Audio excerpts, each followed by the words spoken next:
நீர் பேறு பெற்றவள், ஏனெனில் அனைத்தையும் படைத்தவரை உம்முதரத்தில் தாங்கினீர். அல்லேலூயா.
கன்னிமரியே, நீர் பேறு பெற்றவள், ஏனெனில் அனைத்தையும் படைத்தவரே உம் உதரத்தில் தாங்கினீர். உம்மை படைத்தவரை நீர் பெற்றெடுத்தீர், எனினும் என்றென்றும் நீர் கன்னியாகவே இருக்கிறீர். அல்லேலூயா. அதிசயங்கள் செய்கிறவர் நம் கடவுள் அதிசயங்களையும் அற்புதங்களையும் செய்யக்கூடியவர்.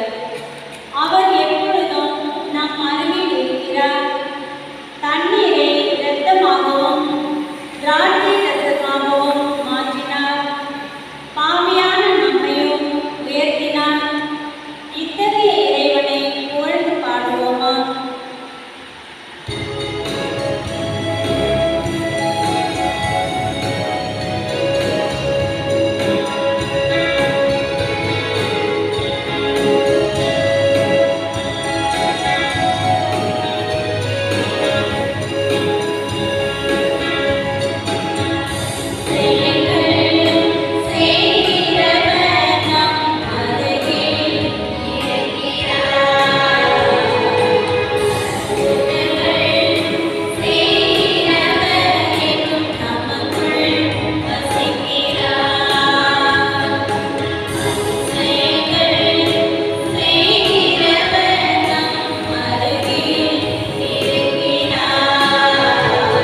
ஆண்டவரே நீர் பெற்றெடுத்தீர், எனினும் என்றென்றும் நீர் கன்னியாகவே இருக்கின்றீர்.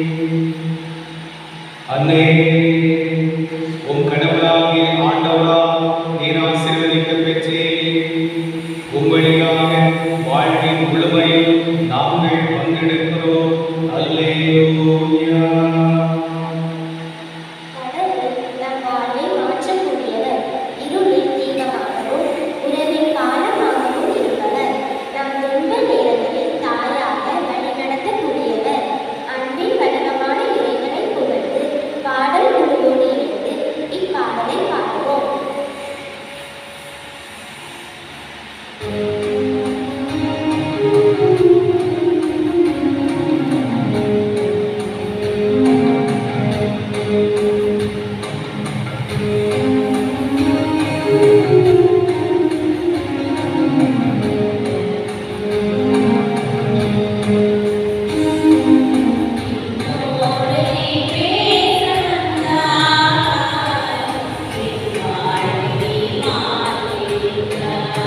Thank you.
உம் கடவுளாகிய ஆண்டவரால் நீர் ஆசீர்வதிக்கப் பெற்றீர்.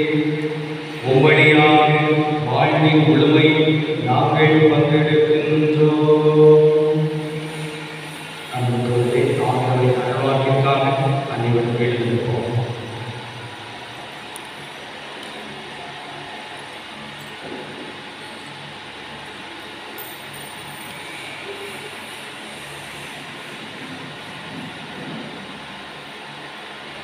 ஆண்டவர்களோடு இருப்பாராக.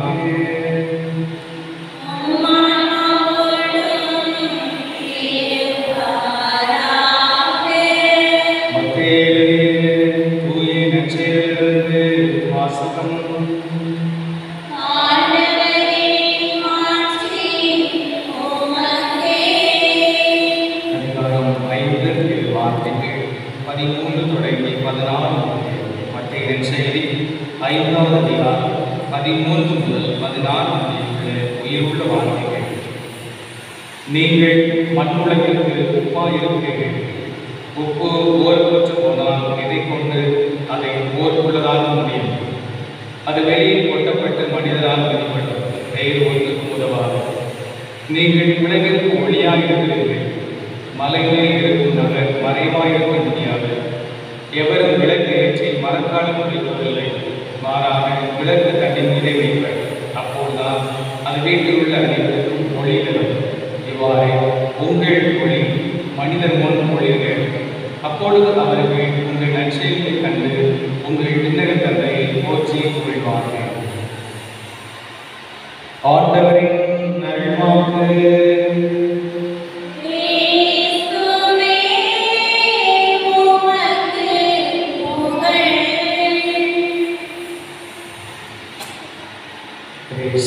இனியவர்களே, திருக்குடும்ப திருவிழாவிலே மாலை மாறாதில்லை வரைவுரை கேட்க நாம் திரளாக வந்திருக்கிறோம். குடும்பம் என்பது கடவுள் கொடுத்தது. ஆணும் பெண்ணுமாக அவர் இணைத்திருக்கிறார். தொடக்க நூல் 24:50 இந்த செயல் ஆண்டவரால் நிகழ்ந்துள்ளது என நாம் வாசிக்கிறோம். கடவுள் இணைத்தால் நாம் எதிர்பார்க்கவே இல்லை. ஆனால் கடவுள் இணைத்து குடும்பமாக வாழ வைத்திருக்கிறார். எங்கேயோ பிறந்தீர்கள், எங்கேயோ வளர்ந்தீர்கள், பல்வேறு விதமான சூழல். ஆனால் அப்படிப்பட்ட இடத்தில் கடவுளுடைய பேரிரக்கம் மிக சிறப்பாக வந்து குடும்பமாக உங்களை இணைத்திருக்கிறார். மனிதன் தனியாக இருப்பது நல்லதல்ல என்று அறிந்த கடவுள் அவருக்கு துணையாக மனைவியை கொடுத்தார், பெண்ணை கொடுத்தார். அதே போல உங்கள் வாழ்க்கையை பார்க்கும்போது கணவன் மனைவி பிள்ளைகள் என்று மிக சிறப்பாக அருமையாக கடவுள் கொடுத்திருக்கிறார். ஆகவே அந்த குடும்பத்திற்கு நன்றி சொல்ல கடமைப்பட்டிருக்கிறோம். அதுவரை நினைத்து கூட பார்க்காமல் இருந்தீர்கள். ஒருவேளை வாழ்வில் ஏற்பட்ட பல்வேறு விதமான சிக்கல் காரணமாக பலர் குடும்பத்தினர் மேலே விடுவதில்லை. 2 பேர் பேசும் போது ஒருத்தர் சொன்னால், நான் கல்யாணத்துக்கு முன்னாடி போகாத கோயில் அப்படின்னா எனக்கு கல்யாணம் முடியுது, கல்யாணம் முடிச்சுட்டு அதுக்கூட சொன்னால் நான் போகாத கோயில் எதுக்கு, ஏன்டா கல்யாணம் முடிஞ்சுன்னு சொல்லுவோம். ஆக அப்படிப்பட்ட ஒரு சூழல் கூட வாழ்க்கை நடக்கலாம், வந்திருக்கலாம். ஆனால் அப்படி ரொம்ப கஷ்டமான நேரத்தில் கூட நீங்கள் இருக்கலாம். ஆனால் இருந்தாலும் எல்லாமே கடவுளுடைய திட்டம், எல்லாமே கடவுளுடைய திட்டம். அதை நினைத்து இன்றைக்கு நன்றி சொல்ல கடமைப்பட்டிருக்கு. இதை நீங்கள் பெரிதாக எடுத்துக்க மாட்டீர்கள், இதை ஒரு நினைப்பாக எடுத்துக்க மாட்டீர்கள். இதை கண்டிப்பாக கடவுள் சந்திலே இறைவா எங்களை இணைத்தது நீதான் என்று சொல்லி இதுவரை போய்கொண்டிருந்த வாழ்க்கையை பரிசோதித்து பாருங்கள். முந்தைய வீட்டில் நீங்கள் இருக்கும்போது அவங்க அம்மா சொல்லியிருப்பாங்க, அவளுக்கு ஒன்று சமைக்க கூட தெரியாது, பொண்ணு பார்க்க சொல்லியிருப்பாங்க. இப்போ நீங்கள் 5 ஸ்டார் ரேஞ்சு ஹோட்டல் அளவு சமைக்க ஆரம்பிச்சிருப்பீங்க. அது எல்லாமே கடவுளுடைய ஆச்சரியம். உங்களுக்கு யோசிக்க தெரிஞ்சாமல் இருக்கலாம். உங்கள் அம்மா சொல்லியிருப்பாங்க, என் மகன் ஒரு மக்கள்லாம் அப்படின்னு இருப்பாங்க. ஆனால் இப்போ நீங்கள் பெரிய மாஸ்டர் பிளான் பண்ணி நல்ல காரியங்களை செஞ்சுருக்கீங்க. இது எல்லாம் கடவுளுடைய அதுதான், கடவுளுடைய திருப்பறை. நாம் அதை நினைத்து மிக சிறப்பான கடவுளுக்கு நன்றி செலுத்துகிறேன். கடந்த வந்த பாதையை பார்க்கும்போது உங்களுக்கு திறமை இல்லாமல் இருக்கும், ஒரு ஆற்றல் இல்லாமல் இருக்கும். ஆனால் வசதி எடுத்துருப்பீங்க, வாய்ப்பு வச்சிருக்கீங்க, நானா இப்படி வந்திருக்கிறேன் அப்படியெல்லாம் பல நிலையை நினைக்கலாம். அப்போ அதற்கு கடவுளுக்கு நன்றி உள்ளவர்களாக இருக்க வேண்டும். ஒரு நிலையிலிருந்து கடவுள் உயர்த்திருப்பார். நம்மை பரிசோதி பார்க்கிற போது நம்முடைய தகுதியற்ற தன்மை, நம்முடைய இயலாமை, நம்முடைய குறை அதையெல்லாம் இருக்கும். ஆனால் அதன் மத்தியிலுமே கடவுள் உயர்ந்த இடத்தில் வைத்திருப்பார், நல்ல இடத்தில் வைத்திருப்பார், நல்ல நிலையில் வைத்திருப்பார். அதையெல்லாம் நினைத்து கண்டிப்பாக கடவுளுக்கு நன்றி செலுத்த வேண்டும், அதை நினைக்க வேண்டும். இந்த நாள் முழுவதுமாக இரவு தூங்க சொல்லும் வரை கண்டிப்பாக நீங்கள் கடவுளுக்கு நன்றி செலுத்த வேண்டும். ஆக அன்புக்கவர்களே, ஒருவேளை மிக சிறப்பான குடும்பங்களை நிறைய குடும்பங்களை பார்க்கும்போது கணவன் மனைவி ரொம்ப அழகாக இணைந்து வாழ்கிறார்கள், ரொம்ப சிறப்பாக வாழ்கிறார்கள். நாம் பார்க்கிறோம் நிறைய குடும்பங்களிலே ஒருவருக்கு ஒரு உதவியாக, ஒருவருக்கு ஒரு துணையாக இருக்கிறார்கள். ஒருவரை ஒருவர் விட்டுக் கொடுப்பதே இல்லை, விட்டுக் கொடுப்பதே இல்லை. அப்படியெல்லாம் பங்குகளில் வாழ்கிறார்கள். நான் ஒரு பங்கில் இருக்கும்போது அந்த ஊர் தலைவர், அவருக்கு 80 வயது, தாத்தா அவர் தலைவராக இருந்தார். 80 வயசுல அவருக்கு ஒரு பர்த்டே வச்சுருந்தா அவர் பிறந்தால் வரும்போது அவர் கூப்பிட்டு அவருக்கு ஒரு வாழ்க்கை சொல்லும்போது அவர் சொன்னார், பாரு என் மனைவியை கூட்டுவாங்க, அவளையும் வாழ்க்கணும். நான் 80 வயசுல வாழ்ந்துருக்கேன்னா அவள் தான் காரணம்னு சொன்னான். இப்படி பல நிலைகளிலே நல்ல உணர்வோடு நல்ல புரிதலோடு மிக சிறப்பான விதத்திலே வாழ்ந்து கொண்டிருக்கிறார்கள். கணவன் மனைவியாக அந்நியாவுக்கு வாழ்ந்து கொண்டிருக்கிறார்கள். கடந்த 2 ஆண்டுகளுக்கு முன்பு நான் மிஷன் மொழிக்கு சென்றிருந்தேன். அங்கே ஒரு திருமணம் நடந்தது. அப்போது அந்த பக்கத்தன்மை அவர் வரையறை வைக்கிற போது வெளியிலிருந்து யாருமே நான் உங்களுக்கு உதாரணமாக சொல்ல விரும்பவில்லை. அந்த குடும்பம் இருந்துச்சு, இந்த குடும்பம் இருந்துச்சு, ஏன் ஏசு மாதிரி சூசைட் குடும்பத்தை கூட நான் உங்களுக்கு உதாரணமாக சொல்ல விரும்பவில்லை. உங்கள் அப்பா அம்மா அந்த குடும்பத்தை நான் உதாரணமாக சொல்கிறேன், அதுவே உங்களுக்கு போதும் என்று சொல்லி திருமண குடும்பத்திலே இருக்கிற மணமக்களுக்கு பங்கு தந்தை மனைவரை ஆற்றினார். என்றால் அந்த தாய் தந்தையுடைய மன வாழ்க்கை என்பது சிறப்பாக கொடுத்திருக்கிறது, அதை பின்பற்றினாலும் நீங்கள் போதும் என்று அவர் சொன்னார். அது பல குடும்பங்கள் சிறப்பாக வாழ்ந்து கொண்டிருக்கிறார்கள். மிக அருமையான இடத்திலே குடும்ப வாழ்க்கை என்பது போய் கொண்டிருக்கிறது. இப்படி போய் கொண்டிருக்கிற போது நாம் இன்னும் கடவுளுக்கு நன்றி செலுத்த வேண்டும். ஒவ்வொரு வாழ்க்கை இன்னும் பிரமாதமாக வாழ வேண்டும், இன்னும் மகிழ்ச்சியாக, கொண்டாட்டமாக, ஆர்ப்பரிப்பாக வாழ வேண்டும். ஒரு சில குடும்பங்களிலே சரியான புரிதல் இல்லாமல் இருப்பதன் காரணமாக அமைதி அற்ற தன்மை நிலவலாம், ஒரு சமாதான முறைகள் ஏற்படலாம். இப்படி ஏற்பட்ட அந்த சூழலிலே அதை மாற்றி அமைக்க சிறப்பான முயற்சி எடுக்க வேண்டும். ஏனென்றால் தவறான புரிதல் வருவது இயல்பு. ஆகவே அந்த இயல்பை புரிந்து கொண்டு அதற்கான முயற்சியில் இறங்க வேண்டும். மறைமாற்றங்களை பயிற்சி கொடுக்கிற போது திருமணம் அதற்கு பயிற்சி கொடுத்தார்கள். இப்போது திருமணம் படிக்கிறவர்கள் 2 நாட்கள் கட்டாயம் பயிற்சி பெற வேண்டும். வெள்ளிச்சனி வள்ளியூரிலே நமக்கு வடக்கும் மறைவிடத்தில் நடைபெறுகிறது. அதற்கு பயிற்சி பெற வேண்டும் கண்டிப்பாக.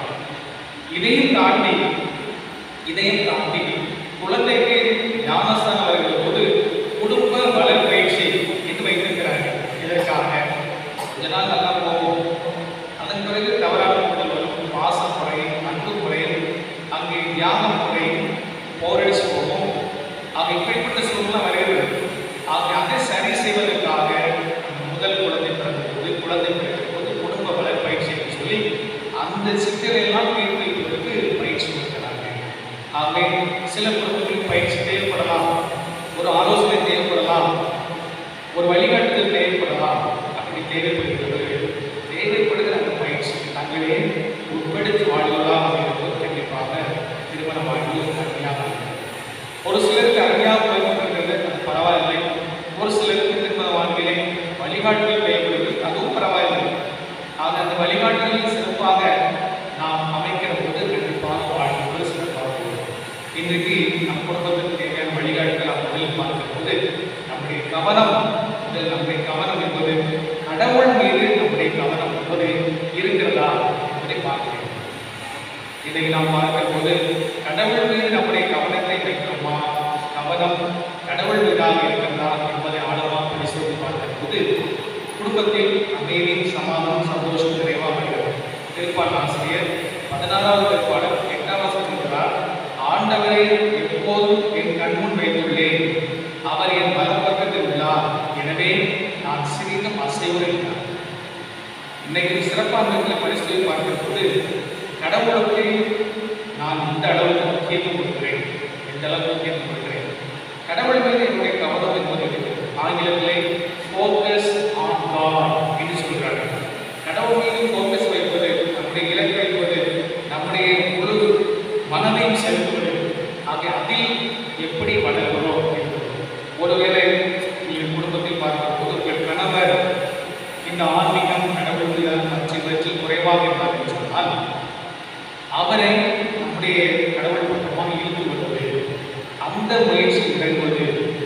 ஆகவே சில நேரத்தில் நினைக்கிறார்கள், ஒரு சில குடும்பங்களிலே நம்முடைய குடும்பத்துக்கு ஒரு பிரதிநிதியாக போனால் போதும், அங்கே வந்து நடக்கிற சில இடங்களை பார்ப்பாங்க. அந்த குடும்பத்தில் வந்தாலும் அந்த குடும்பத்தில் ஒரு ஆள் வந்திருக்கா அப்படி பார்ப்பாங்க.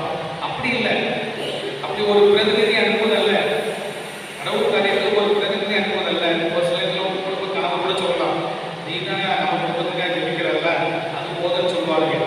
அதல்ல, அவரை காப்பாற்ற வேண்டும் என்றால் அவர் வர வேண்டும், அவருக்கு அமைதி வேண்டும் என்றால் அவர் வேண்டும், அவருக்கு முன்னேற்ற வேண்டும் என்றால் அவர் வேண்டும்.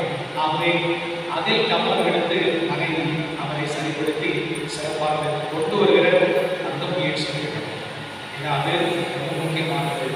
எல்லாருக்கும் தனிப்பட்ட விதத்திலே மீட்பு உண்டு, அது எல்லோருடைய தனிப்பட்ட முயற்சி பொறுத்து. என் மனைவி கூட அதான் மீட்பட என்பதல்ல, எல்லாருக்குமே தனிப்பட்ட விதத்தில் முயற்சி அதையும் தாண்டி ஒரு சில இடத்துல மனைவி ஆர்வத்தோராக இருப்பார், இதுக்கு குடும்பத்தில் ஜோபாலை சொல்வதற்காக இருக்கலாம், குடும்பத்தில் ஜெயிப்பதற்கு இருக்கலாம். அப்போ கணவர் அவரை கடவுள் காரியத்தில் கருத்தாயிரு, கடவுள் காரியத்தில் கவனமாயிரு என்று சொல்லி நம்முடைய கவனத்தை கடவுள் மீது வைப்பதற்கான முயற்சி கிடைக்கிறது. ஒருவேளை அந்த கவனம் இல்லாமலே போயிருக்கலாம், அந்த கவனம் எடுக்காமலே போயிருக்கலாம். இன்றைக்கு சிறப்பான விதத்திலே இதை நாம் முயற்சிக்கலாம், இதை செய்வார்க்கு சிறப்பான விதத்திலே அழைக்கிறோம். பாருங்க, நம்ம வேலை அதிகமாக இருக்கிற போது என்ன சொல்கிறோம், ரொம்ப வேலை, அதனால நான் இப்போ ப்ரேயர் பண்ணுறதே கிடையாது, ரொம்ப வேலை அதனால் நான் ஜெபிப்பதே கிடையாது, ரொம்ப வேலை அதனால இப்போ எங்கள் வீட்டில் குடும்ப ஜெபமே கிடையாது அப்படின்னு சொல்லலாம். எவ்வளோ வேலை இருக்கோ அவ்வளோ ஜெபிக்கணும், எவ்வளோ வேலை இருக்கோ அவ்வளோ ஜெபிக்கணும். நீங்கள் 4 மணி நேரம் வேலை செஞ்சு 7 மணி நேரம் ஜெபம், அவ்வளோ ஜெபம் தேவைப்படுகிறது. ஏன்னா அந்த வேலைக்கான சக்தி ஆற்றலை இந்த ஜெபம் வேலையின் காரணமாக நான் ஜெபத்தை கைவிட்டேன். அப்படி பல குடும்பங்கள் இருக்கிறார்கள், பலர் இருக்கிறார்கள். அப்போ கடவுள் மீதான கவனம் என்பது கைவிடப்படும். பிள்ளைகள் ஆலயம் வருகிறார்களா, கோயில் வர்றத பிள்ளைகளை கவனமாக கொள்வது, கடவுள் பிள்ளைகளை கொண்டோடு இருப்பது ரொம்ப முக்கியமாக இருக்கிறது. அது குடும்பத்தில் இல்லை என்று சொன்னால் குடும்பம் சரியாக செல்லாது, குடும்பம் அமைதி இருக்கிறார். ஆகவே கவனம் இதில் வர வேண்டும். நம்ம யோசித்து பார்க்க வேண்டும், எங்கள் குடும்பத்தில் ஆன்மீகம் எப்படி இருக்குது, எங்கள் குடும்பத்தில் கடவுள் எப்படி தேடும். யோசுவா சொல்றாரு பாருங்க, யோசுவா புத்தகத்திலே நானும் என் வீட்டாரும் ஆண்டவரை தேடுவோம், ஆண்டவருக்கே முடியும்.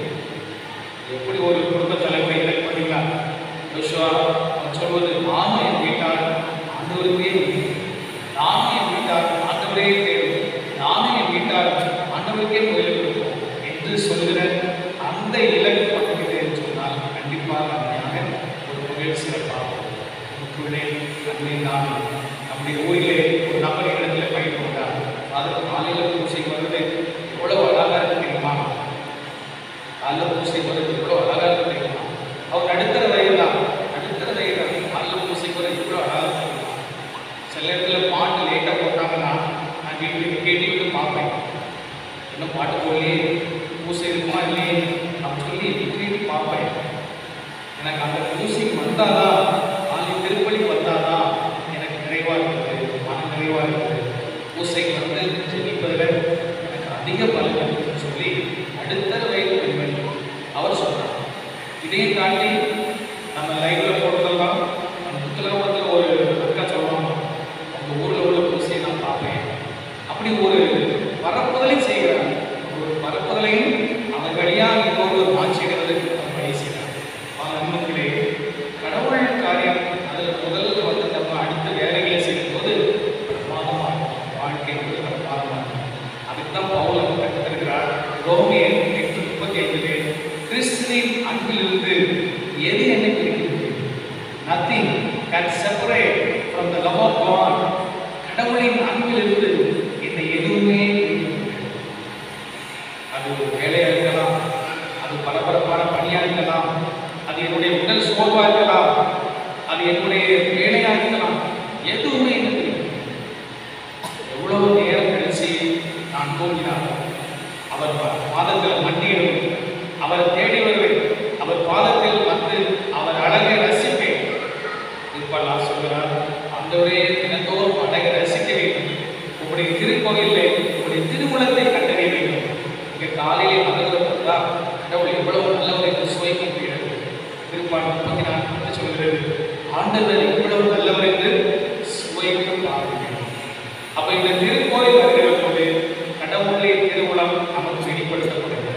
நான் பொருளே கடவுள் மீதான கவனத்தை நாம் செலுத்த சிறப்பாக ஒரு குடும்பம் கடவுளையே நோக்கி சென்று கொள்ளுதுன்னு சொன்னால் அந்த குடும்பம் நமக்கு சிறப்பாக அருமையாக வளமையான அத்தியாபத்தில் இருக்கிறது.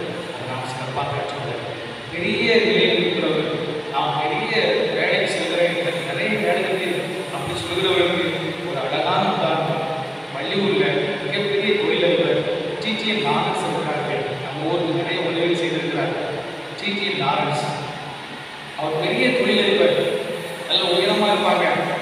நீங்கள் டெய்லி வள்ளியூர் கோயிலில் பூசையில் பார்த்தீங்கன்னா ஃபஸ்ட்டோடு பாட்டுப்பாடி பூசையில் ஆர்வமாக ஆசையாக பங்கெடுத்து புதுகலமாக இருப்பார். பூசையில் பார்க்கும்போது அவ்வளோ ஆக்டிவாக இருப்பார், அவ்வளோ ஆக்டிவாக பாட்டு பாடுவார். யார் அது? தொழிலதிபர், நிறைய காலேஜ் இருக்கார், அரசு பணிகள் நிறைய இருக்குது, இப்படி பணிகள்லாம் இருக்குது. ஆனால் அதை பற்றி என்னுடைய கவனம் கடவுள் மீது இருக்கக்கூடாது, கடவுளை மீது கவனம் செலுத்துவா என்று மிக சிறப்பான ஞாபகம். நாம் ஏமாந்திரம் ஒரு குடும்பம் தான், நிறைய பணிகளுடைய ஒரு குடும்பம் தான். ஆனால் இதில் நாம் சிறப்பான முன்னாடி பார்க்க எவ்வளவு தூரமாக நடந்து சென்றோம். நாம் நேரில் பங்கிருந்துச்சு நடந்து திருப்பதி சென்றோம். வீட்டுக்கு முன்னாடி கோயில் இருக்குது, எழுப்புறதுக்கு பாட்டு போடுவோம், எழுப்புறதுக்கு மணி அடிக்கிறோம், அம்மா தாயை வச்சிருந்து மணி அடிக்கிறோம். ஆனால் மணி என்பது என்ன நினைக்கிறோம்? நம்ம தூங்குறதுக்கு அடுத்த பெல் அடிக்க போல செகண்ட் ஷிஃப்ட் ஒருக்க தூங்கியாச்சு, செகண்ட் ஷிஃப்ட் மணி அடிக்க போல சொல்லி நாம் தூங்குவோம். நான் என்னுடைய குழந்தை பருவத்தை பார்க்கும்போது சங்கராபுரம் இங்கிருந்து அணக்கரை வரும், அந்த பொடிகளையா அங்கிருந்து நடந்து வருவோம். அவ்வளோ ஒரு ஏக்கம், ஒரு தாகம். திருப்பால் ஆசிரியர் 42வது திருப்பால் 10வது சொல்கிறார், கலைமா நீரோடைக்காக ஏங்கி தவிப்பது போல இறைவா என் நெஞ்சம் உமக்காக ஏங்கி தவிப்பது. அந்த ஆசை, அந்த ஆர்வம், அந்த தாகம் இது எல்லாம் இருக்கிறது. கடவுளை விட்டு பிரியவே முடியாது. கடவுள் எப்போதும் தேவை என்ற உணர்வு வரும். கடவுள் தான் எல்லாம் இருக்கிறார். 1 கொரிந்தியர் 15:20 பவுல் சொல்கிறார், நாம் இந்த நிலையில் இருப்பது எல்லாமே கடவுளுடைய அருள். நாம் இந்த நிலையில் இருப்பது எல்லாமே கடவுளின் அருளால்தான் என்று ஒருவர் உணர்ந்து விட்டார் என்று சொன்னால் அவரை தேடாமல் இருக்க முடியாது, அவரை பார்க்காமல் இருக்க முடியாது, அவரோடு உரையாமல் இருக்க முடியாது, அவர் பற்றி நினைக்கலாமல் இருக்க முடியாது.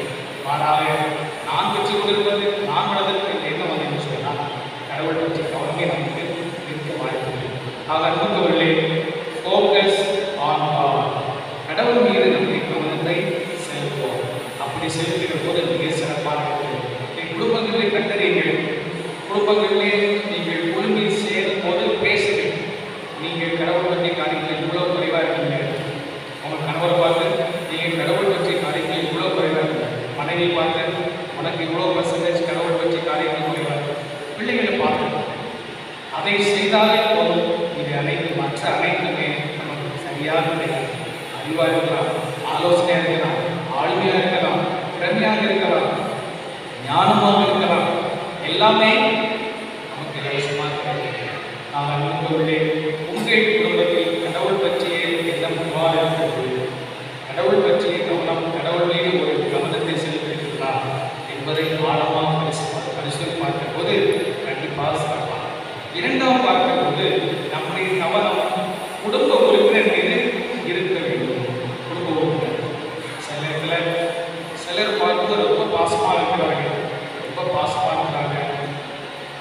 பாசத்தை எவ்வளோ வெளிப்படுத்துகிறார்கள். கணவன் மனைவி ஒருவருக்கொரு ரொம்ப பாசமாக இருக்கிறார்கள். அதெல்லாம் நாம் பார்க்கிறோம்.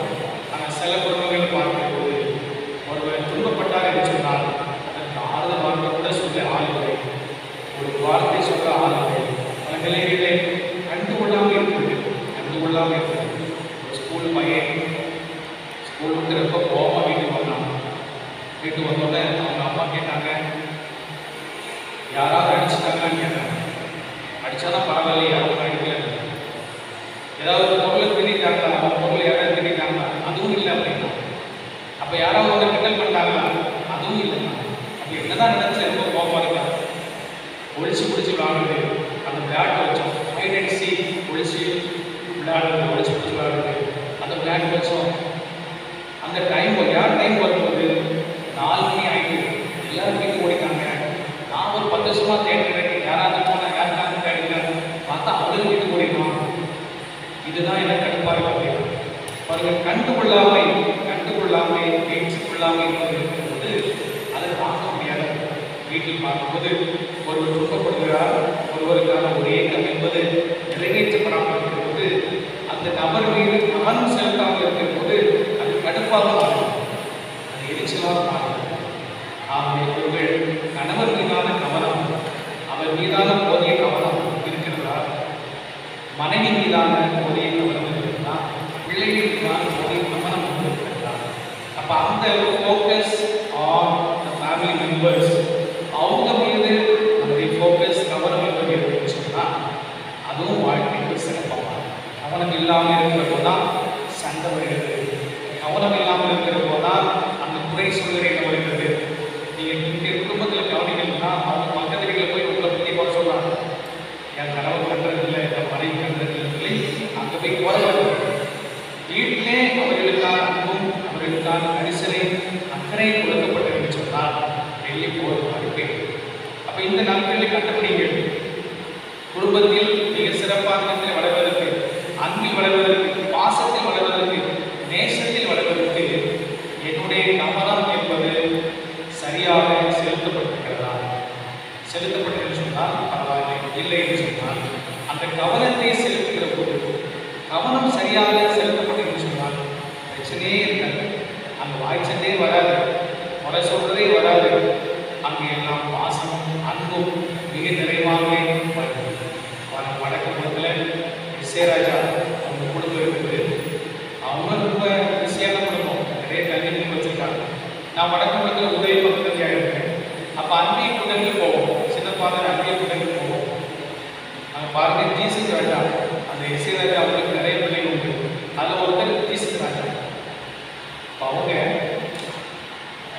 அன்பிய கூட்டங்கள் போகும்போது, அன்பிய கூட்டங்கள் போனால் ஜீசஸ் ராஜா அவங்க பெரிய பிஸ்னஸ் மேன். அன்பிய கூட்டத்துக்கு போவோம். அவங்க வீட்டில் ஒரு நாள் அன்பிய கூட்டம் வச்சுருந்தாங்க. அவர் அன்பிய கூட்டத்துக்கு வருவார்.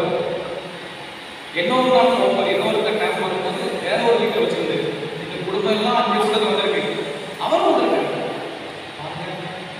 ஒரு சிறிய செயலுக்கு தன்னுடைய குடும்பத்தோடு இணைத்துக் கொள்வது, அந்த குடும்ப வளர்ச்சிக்காக கவனம் செலுத்துவது, இப்படி பெரியவர்கள் மிக பெரிய நிலையில் கவனம் செலுத்துகிறார். இதே போன்ற ஒரு சின்ன சின்ன செயல்கள் அன்றையிலே நான் கவனம் செலுத்துகிறேன். அவருடைய அண்ணன் ஜாயராஜா அவர்கள் 10வது ஆலயத்துக்கு உதவி செய்தார்கள். 10வது ஆலயத்துக்கு கோயிலுக்கு உதவி செய்தார்கள். அப்போ நம்ம அழைக்கிற போது, சார் இந்த ஆலய திறப்புல இருந்து நீங்கள் கண்டிப்பாக வரணும்னு சொல்லி அவர் அழைக்கிற போது அவர் சொன்னார், ஃபாதர் நானும் என் மனைவி பிள்ளைங்க எல்லாரும் சேர்ந்து வருவோம். பாருங்க, ஒரு சிறு சிறு செயல்களிலே அந்த கவனத்தை செலுத்துவது, குடும்பத்தின் மீது கவனம் செலுத்துவது, மனைவி பிள்ளைகள் எல்லாருமே எங்கள் அப்பா எங்கள் மீது ரொம்ப பாசம் வைப்பாங்க, எந்த ஒரு சின்ன நிகழ்ச்சி தான் எங்களை சேர்த்து கொண்டு போய்வார்கள் எந்த ஒரு எண்ணம் வருகிற போது அது மிகப்பெரிய அளவு குடும்பத்தில் வளர்ச்சி ஏற்படுது. அப்போ நம்முடைய கவனம் சிதறுகிறப்ப, நம்முடைய வாழ்வில் சரியான திசையில் போகாமல் இருக்கிறது தான் குழப்பம் வருகிறது, பிரச்சனை வருகிறது. அங்கே புரிந்து கொள்ளாமல் அங்கே ஒருவருக்கொருவர் என்ன குறை, நான் இன்னும் எதை கவனிக்க வேண்டும், எதை இன்னும் சரி செய்ய வேண்டும், அப்படி போகும்போது கண்டிப்பாக சிறப்பாக குடும்பம் மிக அருமையான நம்முடைய வாழ்வுக்கு தேவையான குடும்பத்துக்கு தேவையான நாம் கற்றுக்கிறோம். ஒன்று ஃபோக்கஸ் ஆன் காட், மற்றொன்று focus on the family members. ஆமாம்.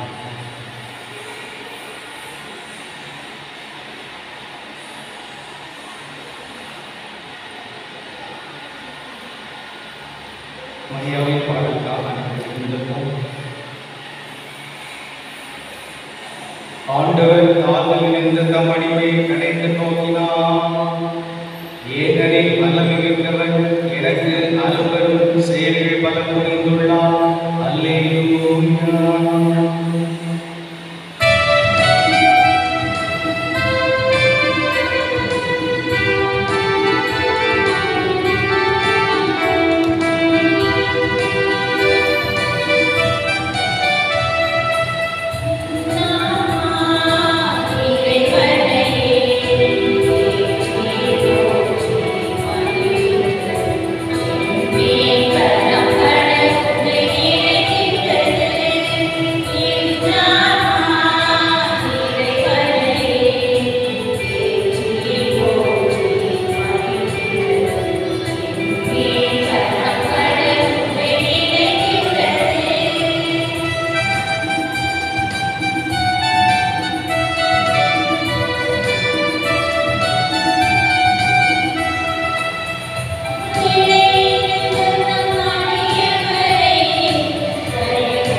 குறைகள் நீங்க வண்ணமாகும் குடும்பத்திலே இன்னும் அமைதி, சமாதானம், சந்தோஷம் நீடிய வாய் இது அனைத்தும் கிடைத்து இறைவன் தாமே நம்மை சிறப்பாக பாதுகாக்க வேண்டும் என்று சொல்லி குடும்பத்தை அர்ப்பணித்து இறை பாதங்களை ஒப்புக் கொடுத்து குடும்பத்திற்கு தேவையான மரங்களை கேட்டு மன்றாடுகிறார்.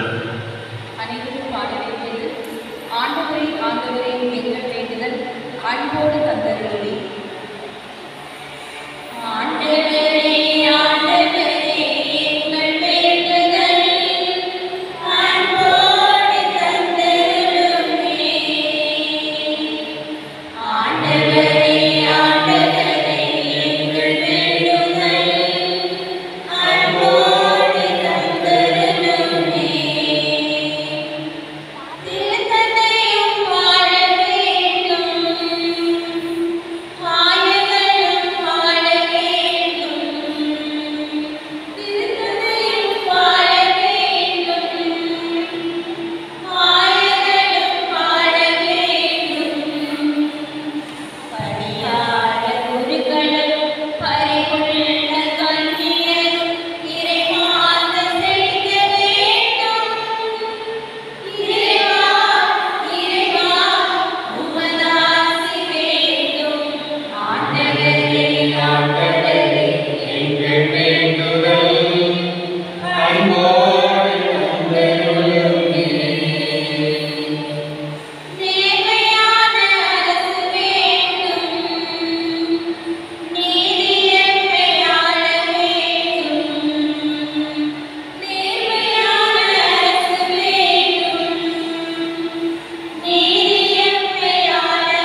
உங்கள் குடும்பத்திற்கு கடவுள் உதவி செய்ய போகிறார். உங்கள் குடும்பத்திற்கு குறையை நீக்க போகிறார். உங்கள் குடும்பத்திற்கான நல்ல அறிவை தரப்போகிறார். கறந்து வைப்போம், ஆண்டோடு கறந்து வைப்போம். இந்த நேரங்களில் கடவுள் தருகிற அந்த தெய்வீக அருளுக்காக சிறப்பாழ்த்தி மாற்றாடுவோம். ஆண்டோர் முன்னால் உங்களை தாழ்த்துங்கள், அவர் உங்களை உயர்த்துவார். உங்கள் குடும்பத்தில் நடக்கிற பிரச்சனை என்ன? உங்கள் குடும்பத்தில் நீங்கள் நினைக்கிற பாரமான நினைப்பது என்ன? கடவுளோடு பேசுங்கள். இதோ உங்கள் நேரம்.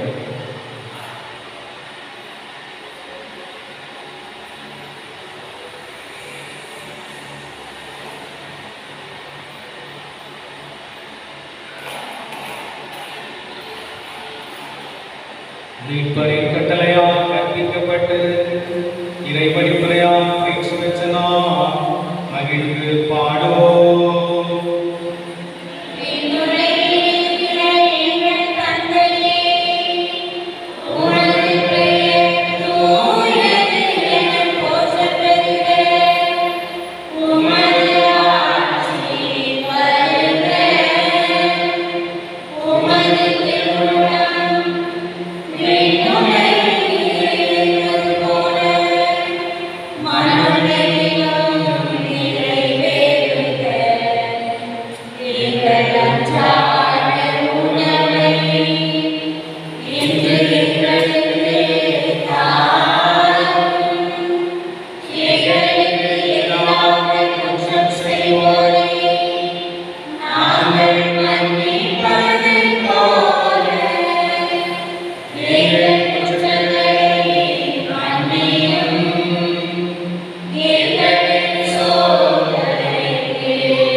Amen.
அவரை தேட மறந்தோம், அவரை கைவிட்டோம், அவரை விட்டு காணாமல் போனோம்.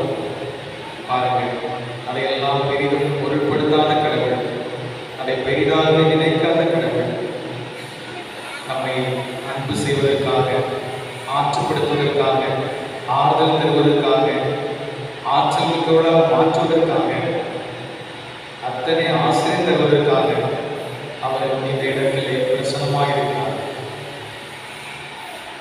வேறு யாரும் இல்லை.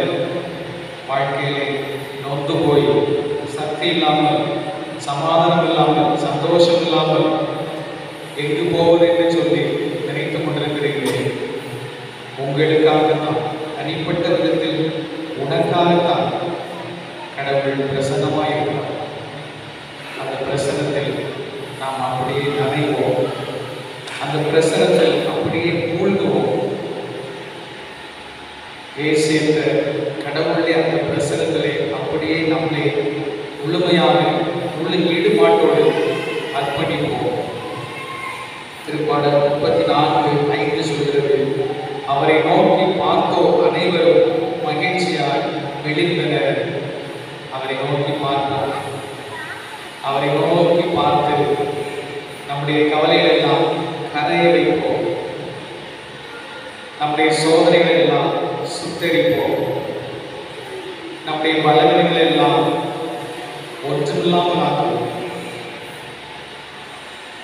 நீ தேட நிம்மதி நான் தருவேன் என்று சொன்ன அதே ஆண்டவர், பெருஞ்சுமை சுமந்து சோதனைகளே நீங்கள் எல்லோரும் எனக்கு வாருங்கள், நான் உங்களுக்கு இளைப்பாறுதல் தருவேன் என்று சொன்ன அதே தெய்வம்.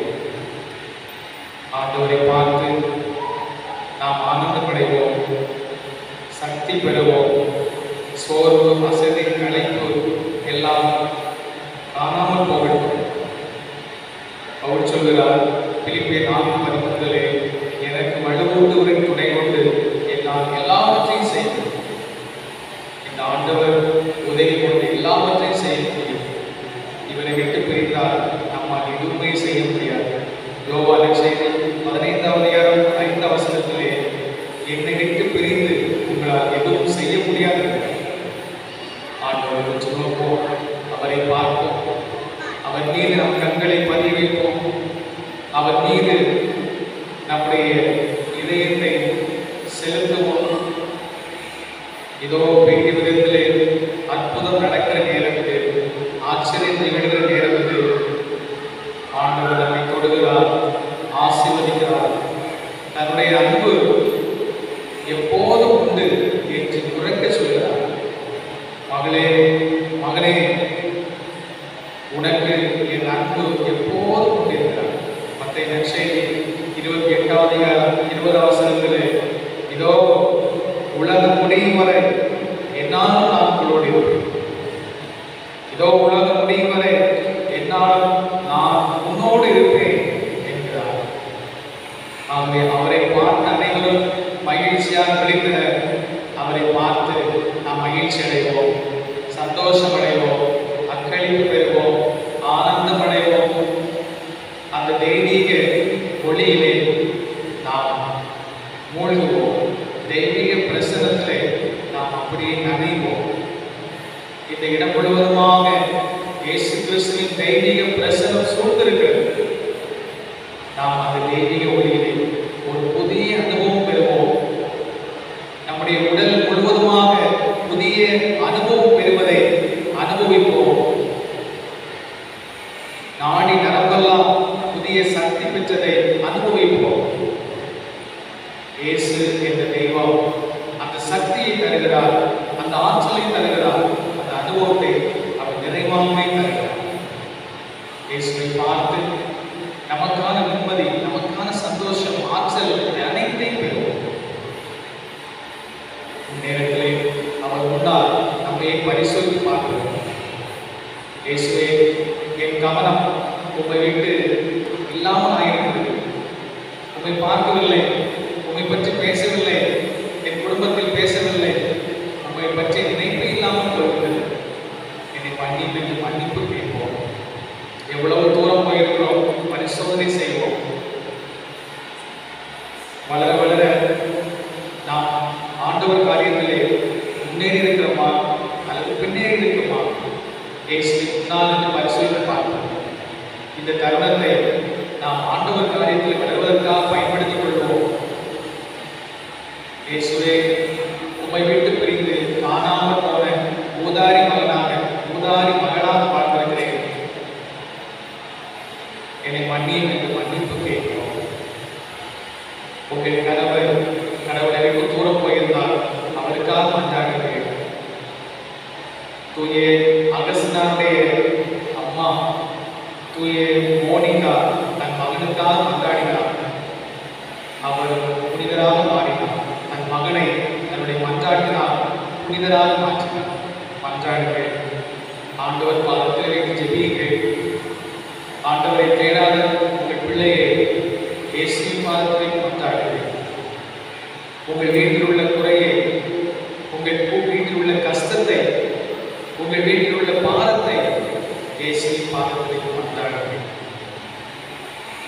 இந்த நேரத்திலே நாம் வீட்டில் உள்ள உறுப்பினர்கள் மீது நமக்கு இருக்கிற அக்கறை என்ன? வீட்டில் இருக்கிற உறுப்பினர்கள் மீது நாம் செலுத்துகிற கவனம் என்ன? அதையும் பரிசோதித்து பார்த்து ஆண்டவரே, கவனமெல்லாம் பார்த்திருக்கிறேன். உண்மையான பாசம் இல்லை, உண்மையான ஞாபகம் இல்லை. உலக பிரகாரம் வாழ்கிறேன், உலக ரீதியாக வாழ்கிறேன். பணம், பொருள் இவற்றின் மீது அக்கறை இருக்கிறது, உறவுகளில் அக்கறை இல்லை. மன்னிப்பு கேட்கிறேன். இதுவே தகுந்த காலம், இதுவே மீட்பின் நாள்.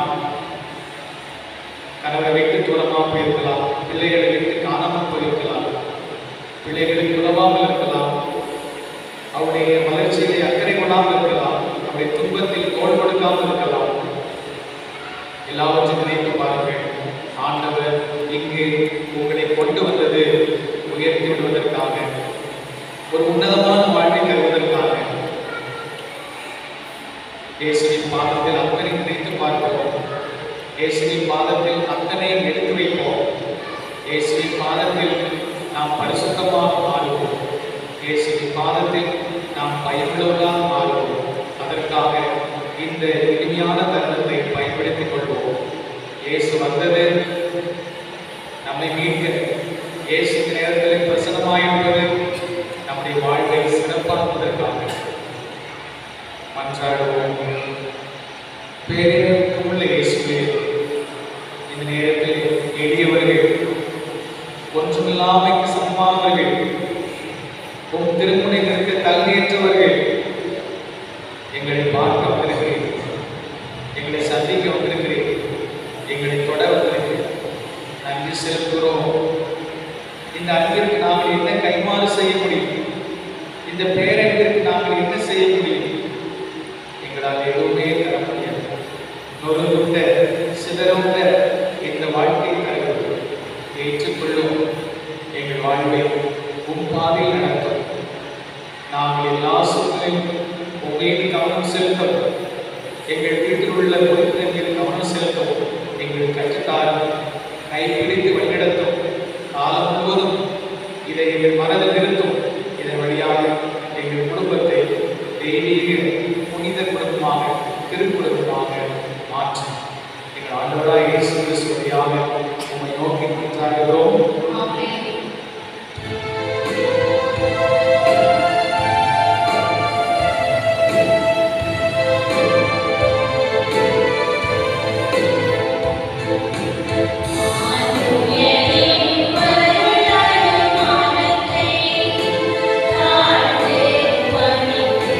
Yeah.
இறைவா, இந்த வியப்புக்குரிய திருவழிச்சாதங்களே உம்முடைய திருப்பாடியின் நிறைவேறுகளுக்கு விட்டுச் சென்றே உமது திருவுடல் திருரத்தம் ஆகியவற்றின் மறைபொருளை வணங்காமல் மீட்பின் பலனை இடைவிடாமல் அனுபவித்து அருள் புரிவாருமை மன்றாடுகின்றோம். என்றென்று வாழ்ந்து ஆட்சி செய்கின்றவர் நீரே.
ஒவ்வொரு குழந்தைகளும் பொழிகிறார். ஆண்டவரே, மனநலம் மிக்கவர்கள் இருப்பார்களாக. அதற்கு தேவையான வாய்ப்புகள் வசதிகள் அனைத்து கொடுக்கிறாங்க. மிக சிறப்பான விதத்தில் இந்த குழந்தைகள் ஒவ்வொருவரும் கிடைக்கின்றால் ஆக்கப்படுகிற பிள்ளைகளாக இருப்பார்களாக.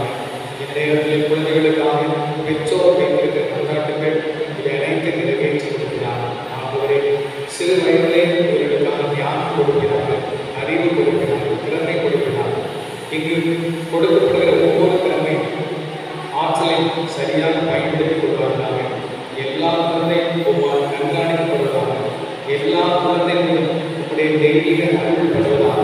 உங்களுடைய தெய்வீக அறிவால் எங்கள் குழந்தைகள் மிக சிறப்பானவர்களை வளர்ப்பார்கள். ஆகவே இந்த குழந்தைகள் ஒவ்வொருவரும் வருங்காலத்தில் அறிவியல் அறிஞர்களாக, மேதைகளாக, அறிவு பெற்றவர்களாக, பல துறைகளில் ஜாம்பவான்களாக மிக சிறப்பானவர்களை இருப்பார்கள். இளங்குளம் இந்த குழந்தைகளால் அடையாளம் காணப்படுவதாக.